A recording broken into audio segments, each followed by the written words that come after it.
വന്യജീവി പ്രശ്നത്തിലെ കേന്ദ്ര സർക്കാർ നിലപാട് അംഗീകരിക്കാനാകില്ലെന്ന് വനമന്ത്രി എ.കെ. ശശീന്ദ്രൻ. കേന്ദ്രമന്ത്രി ഭൂപേന്ദ്ര യാദവിന്റെ പ്രതികരണം അർദ്ധസത്യങ്ങൾ മാത്രമാണെന്നും ശശീന്ദ്രൻ വിമർശിച്ചു. മലയോര ജനതയുടെ ആവശ്യങ്ങൾ നിരാകരിക്കുന്ന നിലപാടാണിത്. വെടിവെക്കാൻ കേന്ദ്രം പറയുന്ന ചട്ടങ്ങൾ അപ്രായോഗികമാണെന്നും വനമന്ത്രി അഭിപ്രായപ്പെട്ടു.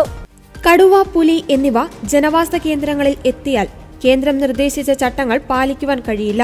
അപഹാസ്യമായ ഉപാധികളാണ് കേന്ദ്രം നിർദ്ദേശിച്ചിരിക്കുന്നത്. കേന്ദ്ര നിർദ്ദേശം പാലിക്കുന്നതിന് കൂടുതൽ സമയം ആവശ്യമാണ്. അത് ജനങ്ങളുടെ പ്രതിഷേധത്തിന് ഇടയാക്കുന്നുണ്ടെന്നും ശശീന്ദ്രൻ ചൂണ്ടിക്കാട്ടി. കേന്ദ്ര നീക്കം കേരള സർക്കാരിന് എതിരാണെന്നും ഇതിൽ രാഷ്ട്രീയ ഗൂഢാലോചന സംശയിക്കുന്നുണ്ടെന്നും വനമന്ത്രി പറഞ്ഞു. ആകെയുള്ള വനാതിർത്തിയിൽ 70% ഫെൻസിംഗ് ഉള്ളത്. അതിൽ 20% പ്രവർത്തനരഹിതമാണ്. ഇത് തിരികെ പ്രവർത്തനക്ഷമമാക്കും. ബാക്കിയുള്ള സ്ഥലത്ത് ഫെൻസിംഗ് നടത്തുകയും ചെയ്യും. അതിന് ടെൻഡർ വിളിക്കും.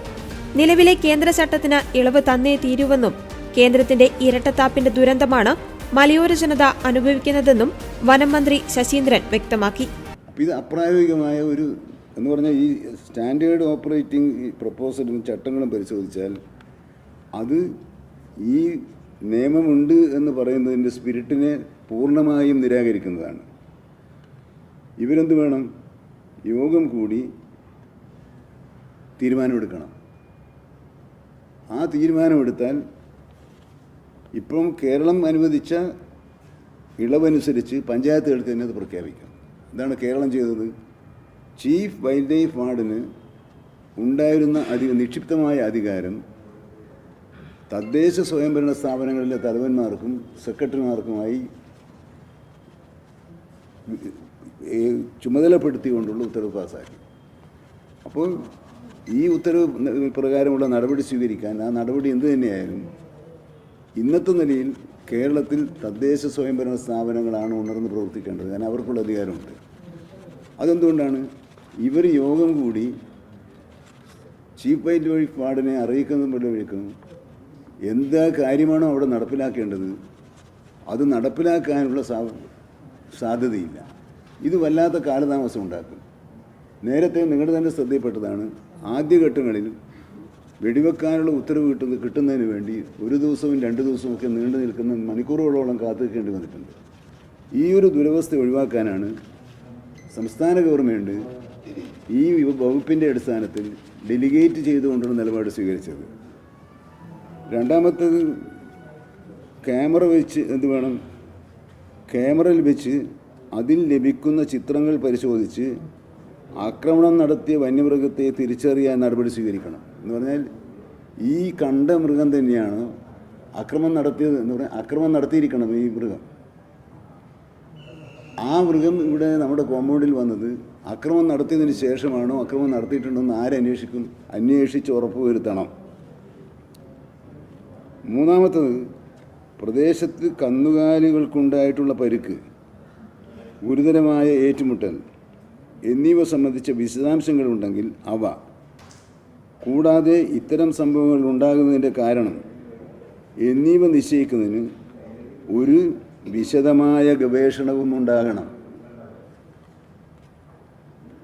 4 മനുഷ്യരും വളർത്തുമൃഗങ്ങൾക്കും പരിക്ക്, പരസ്പരം ഏറ്റുമുട്ടൽ എന്നിവ ഉറപ്പുവരുത്തിയാൽ ഓട്ടോമാറ്റിക് വാതിലുള്ള കെണി വെക്കാൻ നടപടി സ്വീകരിക്കാം.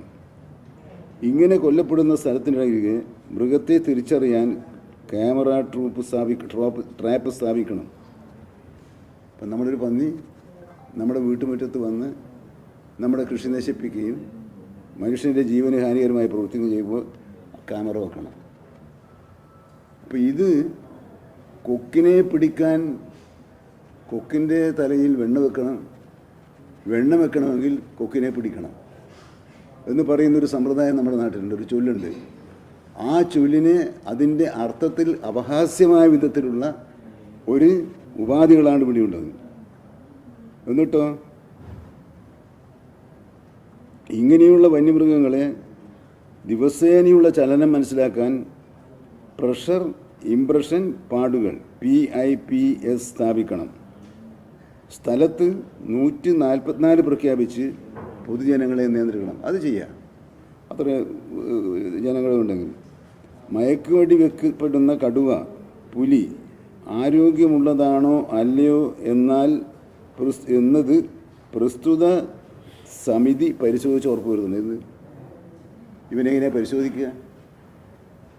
ഇവിടെ വന്ന ഒരു കടുവയോ പുലിയോ ആരോഗ്യമുള്ളതാണോ ആരോഗ്യ പ്രശ്നങ്ങൾ ഇല്ലാത്തതാണോ എന്ന് ഉറപ്പുവരുത്തണം, പരിശോധിച്ച് ഉറപ്പുവരുത്തണം. 8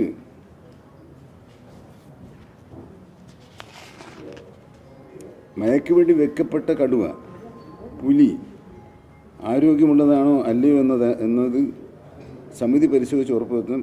ആരോഗ്യമുള്ളതാണെങ്കിൽ അതിന് റേഡിയോ കോളർ ഘടിപ്പിച്ച് നാഷണൽ ടൈഗർ കൺസർവേഷൻ അതോറിറ്റിയെ അറിയിച്ച് വനത്തിലേക്ക് തുറക്കുപറ്റണം. പരിക്കേറ്റതാണെങ്കിൽ മൃഗശാലയിലേക്ക് മാറ്റണം. എത്ര ലളിതമായ നടപടിക്രമമാണെന്ന് ഇത് വായിക്കുന്നവർക്ക് മനസ്സിലാകും.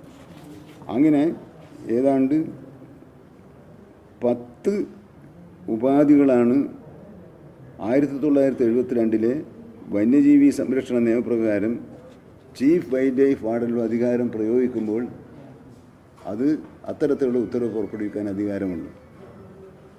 ഇതുപോലെ മനുഷ്യജീവന് ഭീഷണിയായിട്ടുള്ള മൃഗങ്ങളെ നേരിടുന്നതിനുള്ള മാർഗങ്ങൾ നിർദ്ദേശങ്ങൾ അനുബന്ധം 2 ഇത് വിശദീകരിച്ചിട്ടുണ്ട്. മനുഷ്യജീവന് ഭീഷണി എന്ന് പറയാവുന്ന സാഹചര്യങ്ങൾ നരഭോജിയാകുന്നത് എപ്പോൾ?